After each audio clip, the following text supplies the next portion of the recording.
할렐루야. 이렇게 많은 성도들이 말씀의 자리에 배우기 위해서 어떻게 기도해야 될까? 내가 무엇을 기도하며 살아야 될까?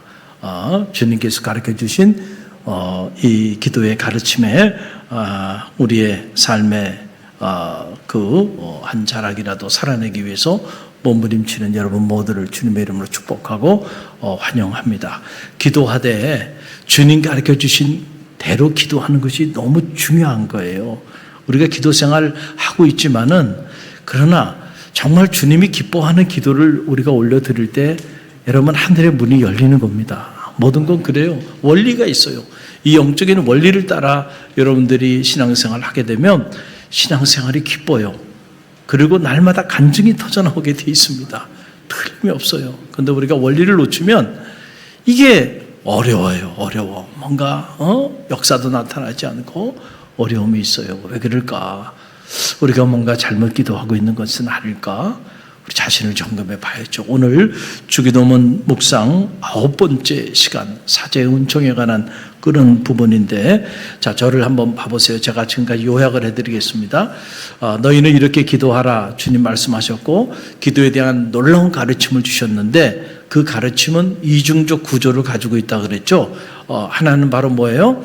하나는 하나님을 향한 간구. 이걸 대신관계에 안에서 드려지는 기도라는 거예요. 그래서 우리 기도할 때 가장 머릿속에 생각해야 되는 거 하나님을 위하여 기도해야 돼. 그게 세 가지가 있단 말이에요. 첫째는 바로 뭐예요?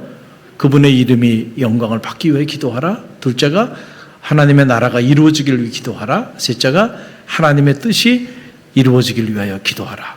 그러고 난 다음에 우리를 향한 간구를 잊지 말고 기도하라는 거예요. 그것도 세 가지야. 그러니까 주기도문 전체를 보면 우리가 기도할 때 이 6가지를 구해야 되는 거예요. 할렐루야. 이 6가지를 구하는데 우리를 향한 간구, 첫 번째 간구가 뭐예요? 일용할 양식을 위해서 기도하라는 거예요. 그 잘못된 거 아닙니다. 일용할 양식 안에는 여러분이 먹을 양식, 영의 양식, 또 마음의 양식, 그리고 여러분의 인생을 살아가면서 필요한 모든 것들, 또 육체 질병 가운데 있는 이들은 질병을 치유해달라고 기도하세요. 그 잘못된 기도가 아닙니다. 할렐루야. 먼저 하나님을 향한 간구, 세 가지 간구를 하고 난 다음에 그 다음에 너희의 필요한 일용할 양식을 위해서 기도하라 그랬잖아요. 그리고 오늘 두 번째 시간이에요. 우리를 향한 간구 두 번째 시간, 바로 사제의 은총을 구하는 기도. 여러분, 왜 이 기도를 해야 되냐면 제사함이 없이는 구원의 문이 열리지 않아요. 제사함이 없이는 축복의 문도 열리지 않아요. 제사함이 없이는 하늘 문이 열리지 않습니다.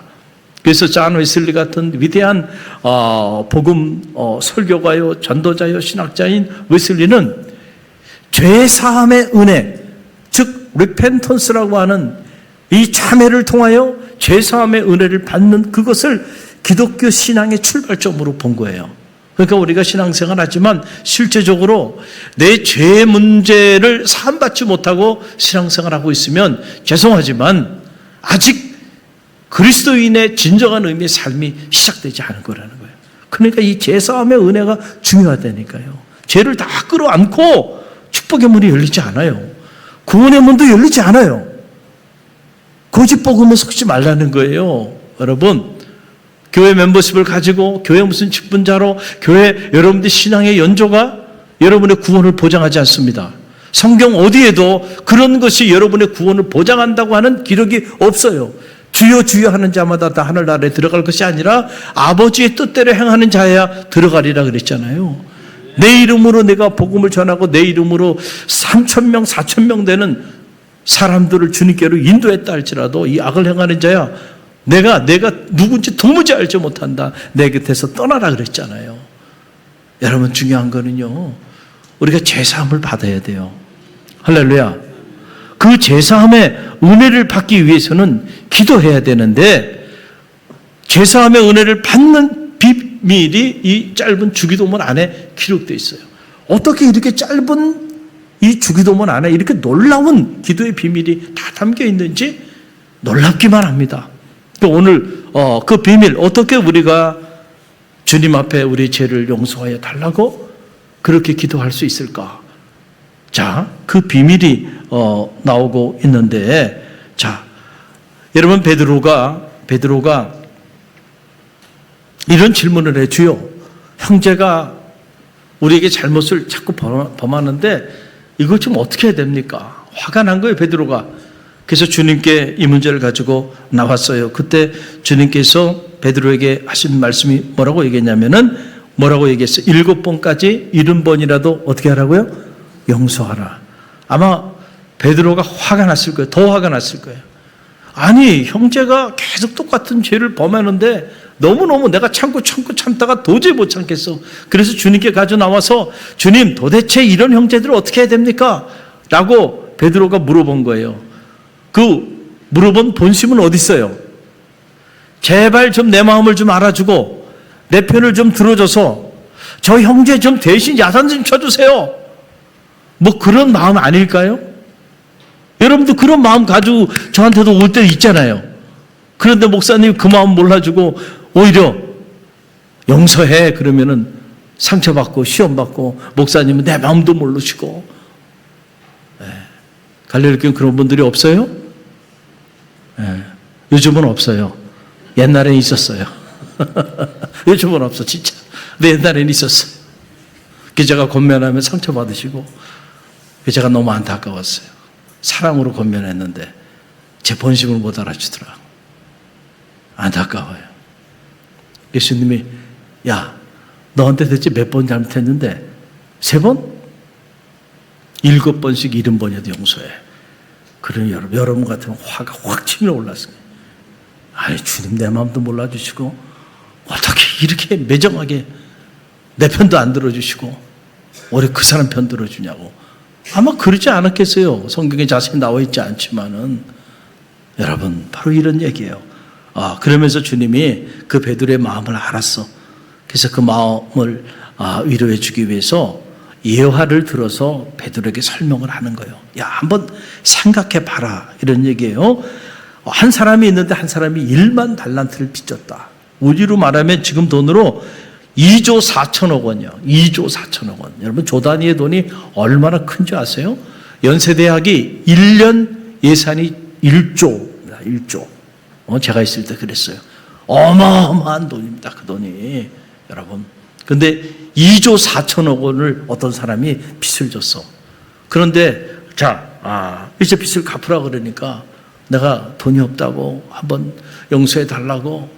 그러니까 너무 궁일이 여겨서 2조 4천억 원을 다 탕감해 줬어요. 그러다가 그 2조 4천억 원을 탕감받은 이 사람이 길을 가다가 이제 자기에게 고작 몇 달란트예요? 100데나리온이야. 100데나리온. 우리 돈으로 한 400만 원 정도 되는 2조 4천억 원을 탕감받은 사람이 400만 원 정도 자기에게 빚진 자를 용서하지 못해요. 근데 그가 똑같이 궁일에게 달라고, 좀 기한을 달라고 그렇게 구하는데 그를 그냥 감옥에 쳐넣어버립니다. 너 한번 생각해봐, 베드로야. 이런 놈이 있어. 이런 놈이. 너 이 놈 어떻게 생각하니? 뭐 이런 얘기 아니에요? 그랬더니 그 주변에 있는 사람이 그 사람에 대한 그 모습을 다 봤어. 다 보고는 세상에 이런 놈이 있는가. 그래가지고 2조 4천억 원을 탕감해준 그 주인에게 가서 이 사실을 고합니다. 그랬더니 주인이 그 얘기를 듣고 이런 괘씸한 놈이 있는가. 그래서 당장 불러다가 다시 탕감해줬던 거 다시 다 갚으라 그러고 그를 감옥에 쳐넣는 이런 일이 일어났다.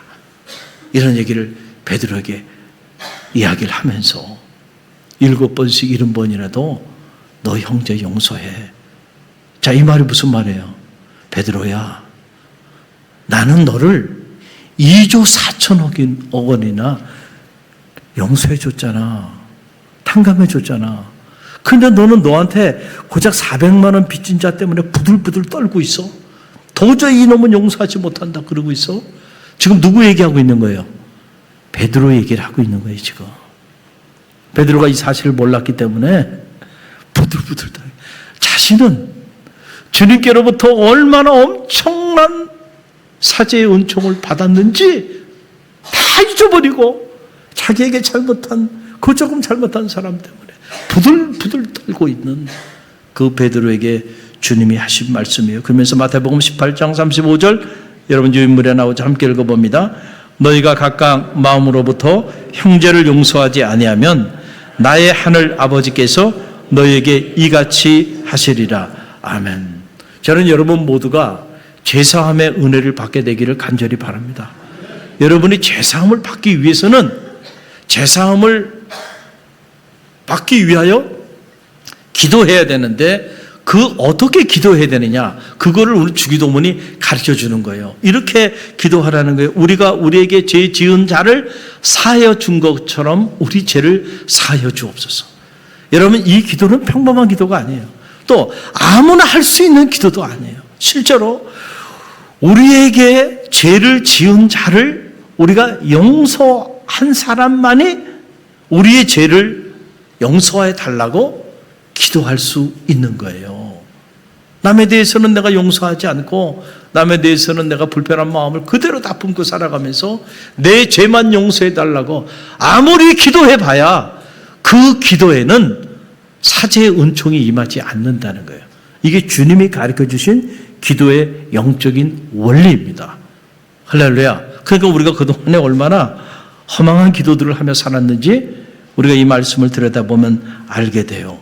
자, 우리가 용서하라 그러니까 그 말을 듣는 순간 여러분의 마음에 글쎄요, 기쁜 마음이 들기보다는 왜 내가 용서해야 돼? 목사님이 내 마음을 알아?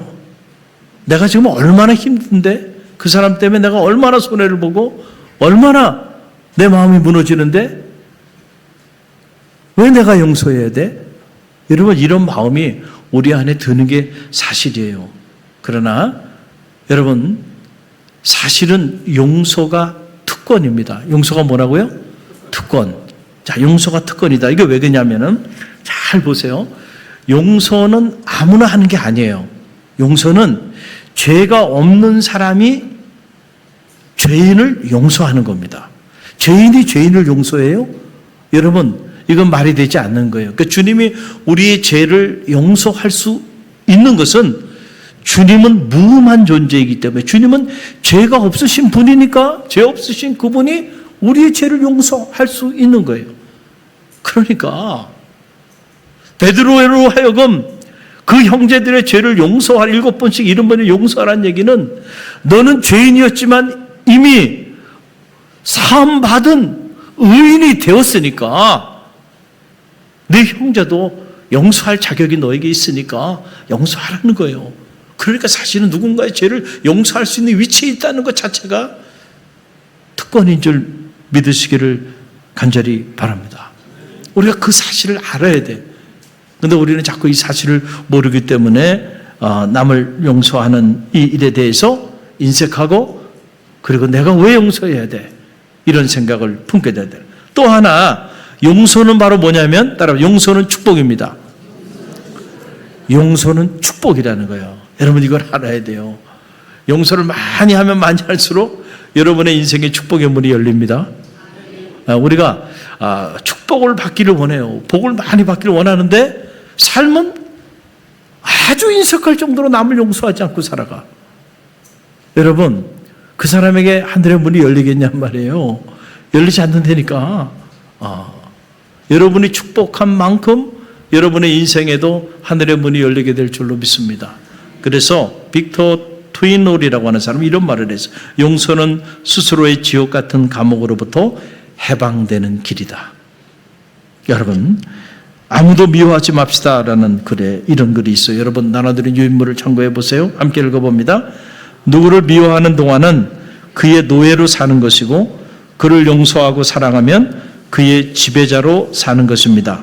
우리의 소중하고 아름다운 삶을 미움이란 가시로 괴롭히지 마십시오. 그랬어요. 여러분들이 누군가를 용서하지 못하고 마음에 그 사람에 대하여 여러분들이 한을 품거나 또는 불편한 마음을 갖거나 부정적인 마음을 갖고 살아가는 한 여러분은 그 사람의 노예로 사는 거라는 거예요. 노예로 사는 거예요.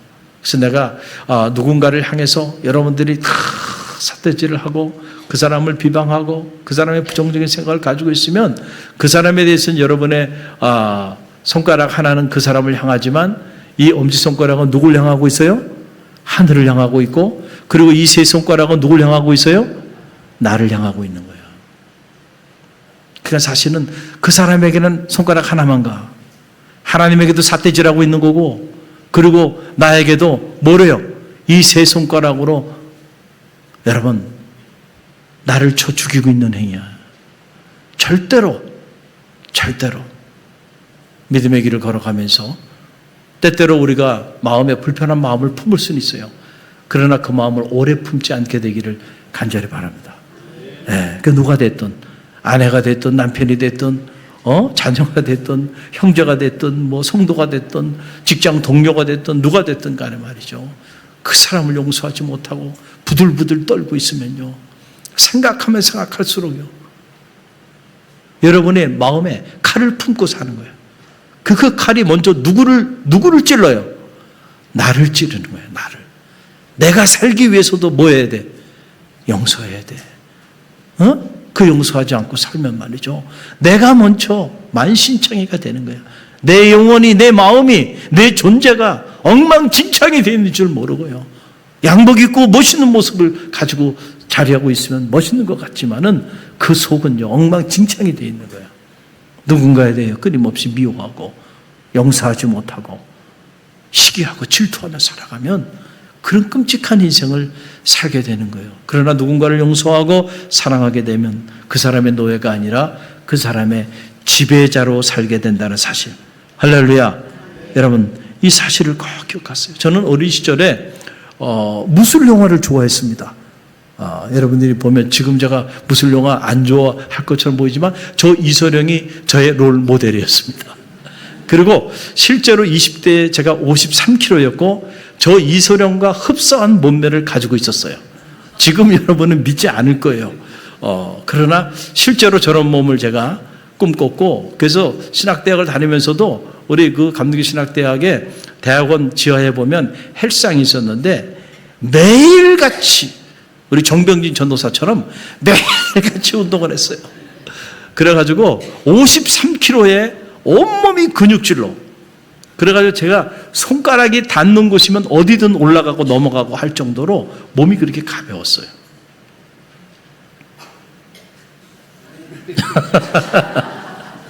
그 심지어 제가 저 부끄러운 고백이긴 하지만 그래도 뭐 고백은 해야죠. 제가 이제 유학 생활을 이제 대학을 졸업하고 그 다음에 이제 미국에 유학을 가기 위해서 영어 공부를 하고 이제 미국 어플라이를 다 끝내고 난 다음에 그 다음에 지금은 그게 사라졌지만은요, 비디오 방이 있었어요. 비디오 방. 그렇죠? 그리고 비디오 방에 가게 되면 그 위에, 맨 위에 시리즈로 막 25개, 26개 시리즈로 해서 그 무술 영화 시리즈가 있습니다. 그 막 한두 개 이렇게 빌리는 게 아니에요. 저는 한두 개 빌려가지고요, 성이 안 차. 그렇게 생겼잖아요. 벌써 한번 빠지면 깊이 있게 빠지는. 그게 지금도 기억나요. 초류향이라고요. 결혼해가지고 저희 집사람은 그 학원에 강사로 일하러 갔는데 집에 있으면서 말이죠, 그 초류향을 파기 시작하는데요. 나중에는 그 비디오 그 가게 주인이 아저씨 다 가져가세요. 다. 그래가지고 막 24개, 25개를 통째로 갖다 놓고요, 그거를 그냥 시리즈로 쫙 보는 거예요. 중학교 때는 이 중국 무술, 이소룡 나오는 이런 무술 보고 그러면요, 저 지금도 쌍절곤을 잘 돌립니다. 얼마나 그걸 연습했겠어요, 제가. 저분이 되고 싶은데. 한번 그 영화를 보고 미쳐버린 거예요. 야, 정말 너무 감동이 되더라고요. 중학교 때 무술 영화를 봤는데, 야, 정말 잊혀지지가 않더라고요. 근데 무술 영화를 쫙 그렇게 미친 사람처럼 보고 나니까 깨달음이 오더라고요. 야, 무술 영화는 항상 이 시나리오가 똑같아. 시나리오가 어떻게 전개되냐면은, 항상 영화가 시작될 때 되면 누군가 죽어갑니다. 그리고 죽어갈 때 그 옆에 꼭 한 남자아이가 울고 있어요. 그러면은 그 부모가 죽어가면서 원수를 갚아다오.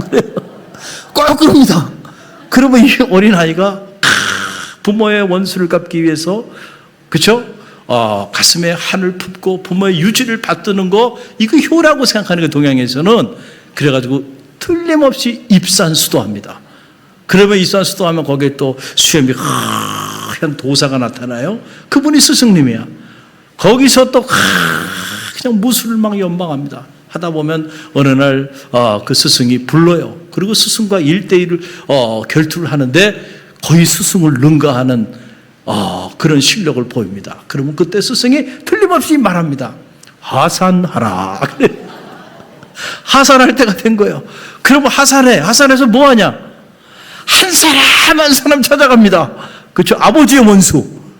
그 아버지의 원수를 한 사람 찾아가가지고 전부 다 어떻게 해요? 다 원수를 갚습니다. 그리고 마지막 영화가 끝날 때 되면 그 죽어가는 원수 옆에 또 누가 있을까요? 한 아이가 등장합니다. 그 원수가 죽어가면서 또 뭐라고 말할까요? 원수를 갚아다오. 그러면 그 다음 편이 시작이 되는 거예요. 할렐루야. 그러니까 이게 무술 영화를 이렇게 보니까요, 돌고 도는 거예요. 돌고 도는 거예요. 내가 원수 갚으면, 내가 원수 갚은 그 원수 때문에 또 원수가 또 생기는 거예요. 이해가 되시죠? 이게 돌고 도는 거예요. 그래서 동양에서 이 돌고 도는 이 한풀이, 그렇죠? 이 보복을 통한 이 한풀이의 골을 끊는 거, 이거를 커팅, 단이라고 그래요. 단. 누군가 한순간에 그 고리를 끊지 않으면 나도 죽고 너도 죽고 평생을 가슴에 한을 품고 누군가를 죽이기 위해 원수를 갚기 위하여 그것이 효라고 생각하고 부모의 유지를 받더라도 평생을 그렇게 사는 거예요. 여러분 자녀에게 이런 유지를 남기지 않게 되기를 간절히 바랍니다. 그게 무슨 부모예요. 자녀의 인생을 망쳐놓는 거지. 그렇잖아요? 기독교에서는 이러한 한의 고리를 끊는 거, 여러분 이것이 사랑이고 용서예요. 용서하라는 거야. 그러면 원수 같은 사람도 내가 용서할 때 나도 살고 그 사람도 사는 거야. 그렇지 않고 그냥 계속 가슴에 한을 품고 자녀들에게 아무개 집안 누구 절대로 잊지 말고 가문에 이 한을 풀어달라고. 그러면 그 자녀들이 평생을 그렇게 사는 거예요. 할렐루야. 용서해야 축복의 문이 열려. 용서하지 않으면, 여러분 용서하지 않고 가슴에 칼을 품고 강하게 살잖아요. 그래서 흔히들 그런 말 하잖아요. 예수쟁이들, 진짜 예수쟁이들 무서워. 왜 무서워요? 뭐 한 번 삐뚤어지면 이게 뭐 해결이 안 돼. 해결이 안 돼. 그 세상 사람들은 그러면 그냥 같이 모여가지고 그냥 술이라도 한번 마시고 말이죠. 그리고 그냥 풀고 그 다음에 이렇게 언제 그랬냐는 듯이 말이죠. 서로 용서하고 그리고 지내기도 하는데 술도 안 드셔. 그러니 매일 정신이 말짱해요. 그러니까 아니 좀 잊을 거는 좀 잊어야지. 할렐루야. 근데 그걸 계속 기억하고 가슴에 그냥 꽁 해가지고 그러고 살면 말이죠.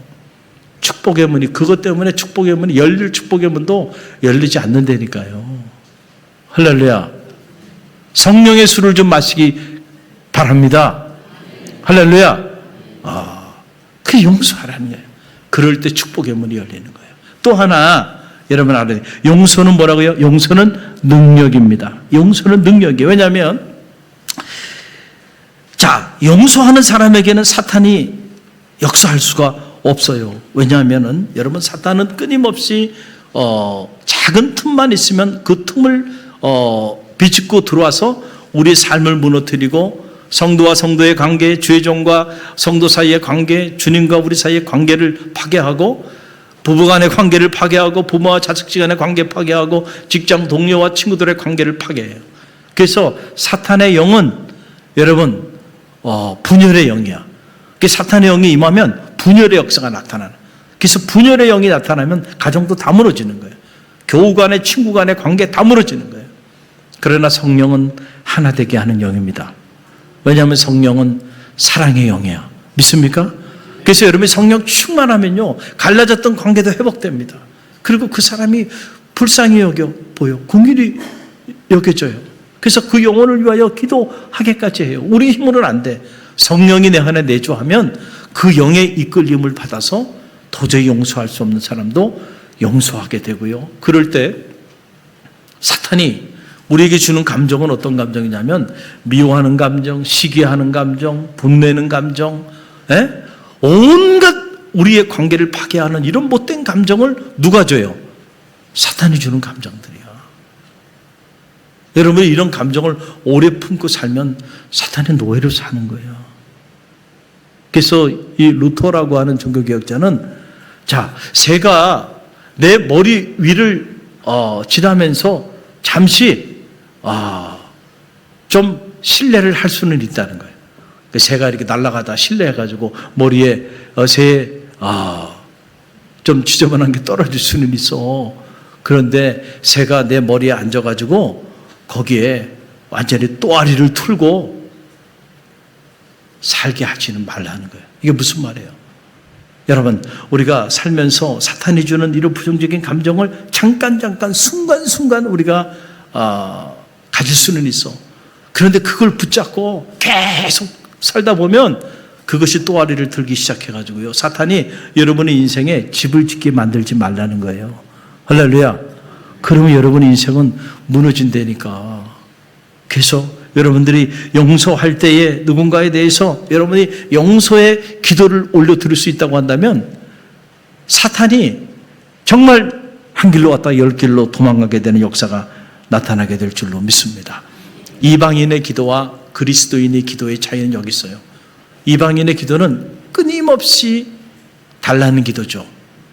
나만을 위한 기도야. 그러나 그리스도인의 기도는 그걸 넘어서는 기도야.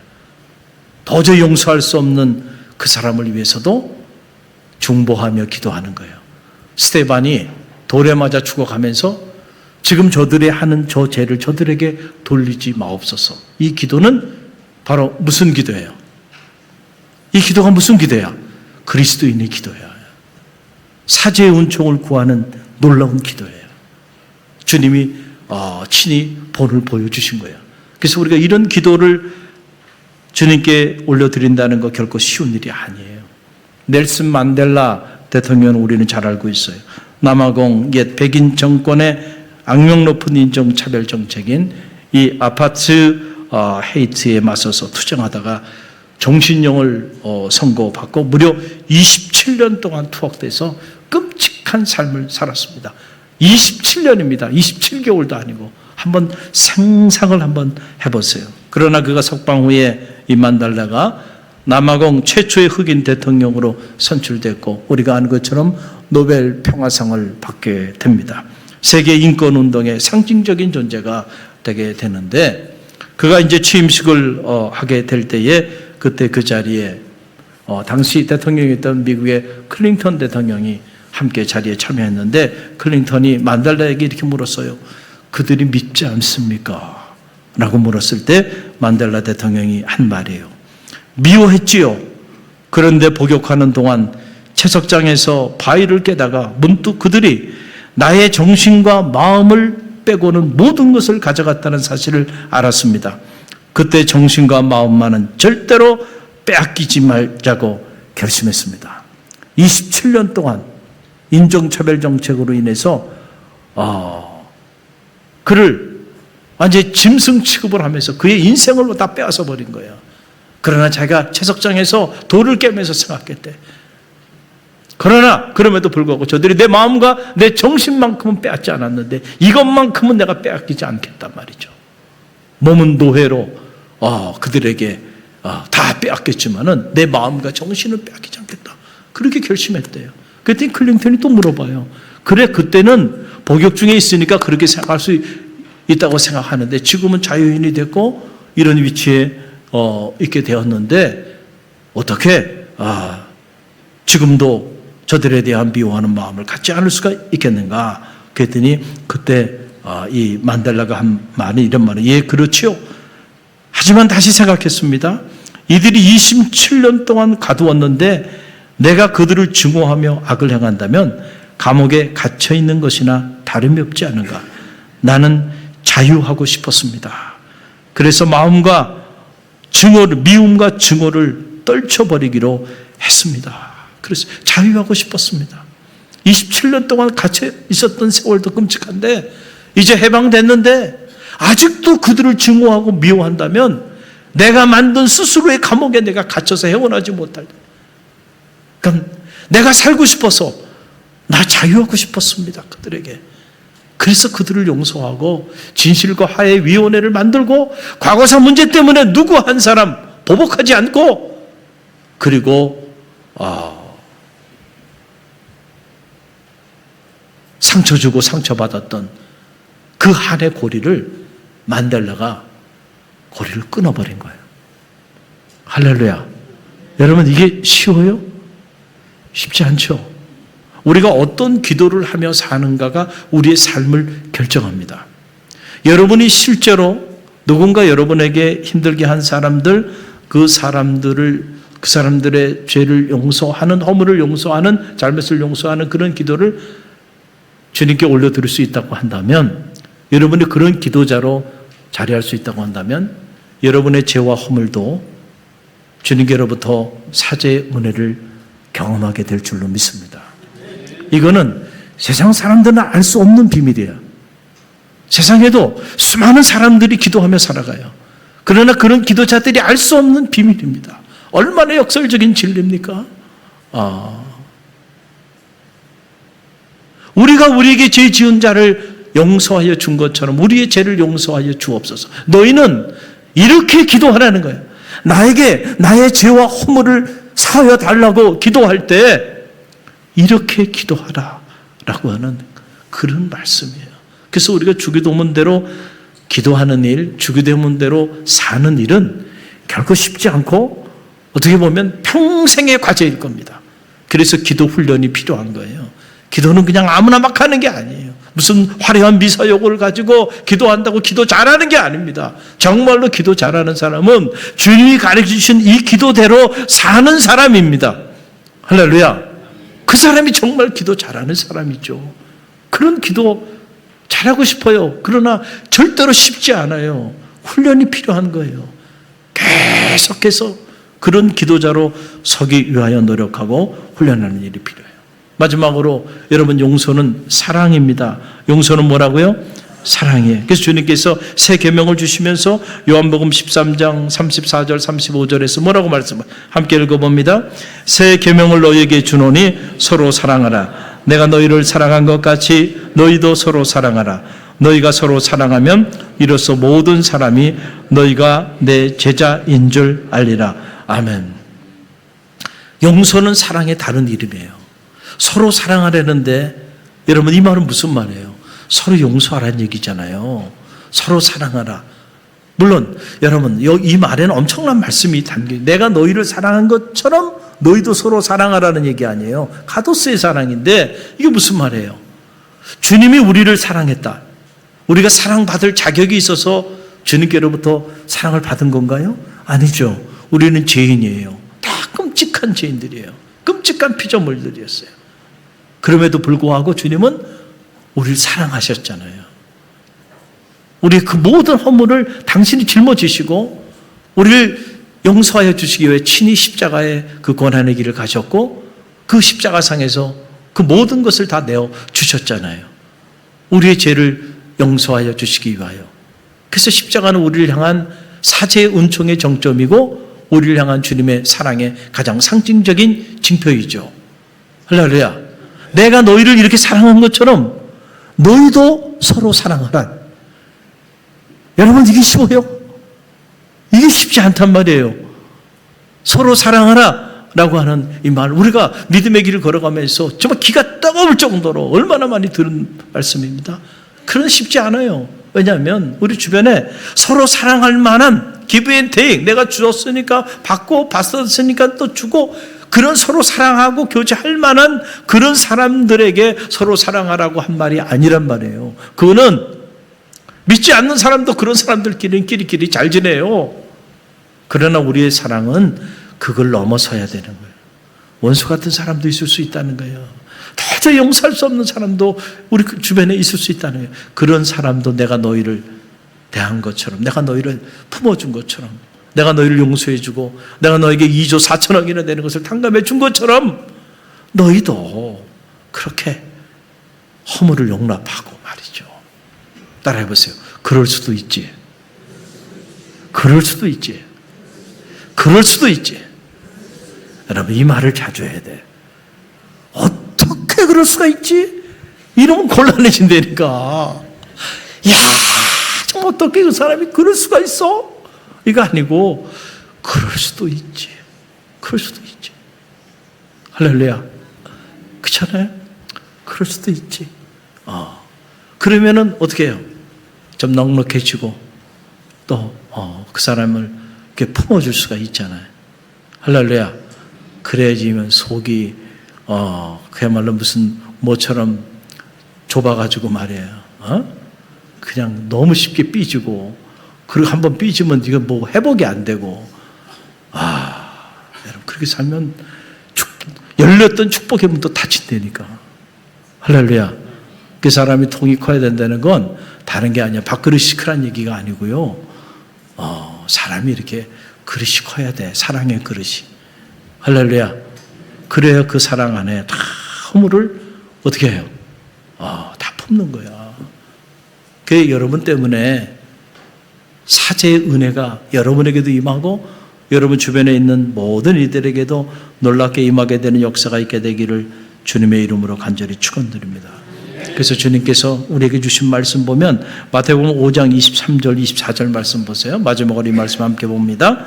그러므로 예물을 제단에 드리려다가 거기서 내 형제에게 원망 들을 만한 일이 있고 생각나거든 예물을 제단 앞에 두고 먼저 가서 형제와 화목하고 그 후에 와서 예물을 드리라 그랬어요. 주님이 우리에게 주신 말씀이에요. 우리가 주님께 나와 예배하는 일도 중요해요. 그리고 주님께 나와 주님의 은혜에 감사하면서 옷값을 깨며 귀한 예물을 주님께 드리는 일도 중요해요. 그러나 기억하세요. 그것보다 더 중요한 일이 있어요. 그건 뭐예요? 여러분들이 형제와 화목하지 못하고, 그렇죠? 누군가에 대해서 여러분이 불편한 관계에 계속 있으면서 그 문제를 풀지 않고 있는 그런 삶의 자리에 있다고 한다면, 좀 극단적인 표현이긴 하지만 주님께서 네가 드리는 예배 부담스러워. 네가 내게 드리는 이 예물 나 정말 부담스럽다. 응? 그 얘기예요. 그러니까 이 예물 내게 드리기 전에, 나한테 와서 이렇게 너 예배하기 전에 먼저 가서 내 형제와 화목하고 문제를 좀 해결하고 그리고 와서 예배를 드리고 예물을 드리라는 거예요. 그럴 때 그 예배 연락하시겠다는 거예요. 할렐루야. 여러분, 주님의 말씀입니다. 그러니까 용서는 우리가 믿음의 길을 걸어가면서 무슨 선택사항이 아니에요. 해도 되고 안 해도 되는 이런 사항이 아니에요. 대학생들로 말하면 이거는 필수 과목이야. 무조건 이거는 해야만 하는 거야. 이 과목. 우리에게 선택권이 없어. 그렇죠? 할렐루야. 사제의 은총이 여러분 가운데 임하게 되길 바랍니다. 제사함이 있는 곳에 축복의 문이 열리고 구원의 문이 열리는데 어떻게 우리가 제사함을 받을 수 있는가? 날마다 생각으로, 마음으로, 의지로, 내 삶으로 끔찍한 죄를 범하며 살아가는데 어떻게 이 나의 죄의 문제를 청산할 수 있을까? 내 기도가 바뀌어야 한다는 거죠. 우리에게 죄 지은 자를 우리가 용서하여 준 것처럼 우리의 죄도 용서하여 달라고 너희는 이렇게 기도하라는 거예요. 그러니까 너희 주변을 돌아봐. 내 마음에 아직도 네가 품고 있는 그 불편한 마음을 가지고 있는 일이 있다고 한다면 너 그것부터 해결해. 그리고 와서 내 죄를 용서해 달라고 기도해. 그럴 때 내가 너를 죄 사함의 은혜를 너에게 허락하여 줄 거야. 그럴 때 구원의 문이 열리고 축복의 문이 열리고 기적의 문이 열리고요. 할렐루야. 정말로 능력 있는 기도자는요, 주님이 가르쳐 주신 이 기도대로 기도하는 자가 능력 있는 기도자예요. 여러분 모두가 그런 기도자가 되기를 주님의 이름으로 간절히 축원드립니다.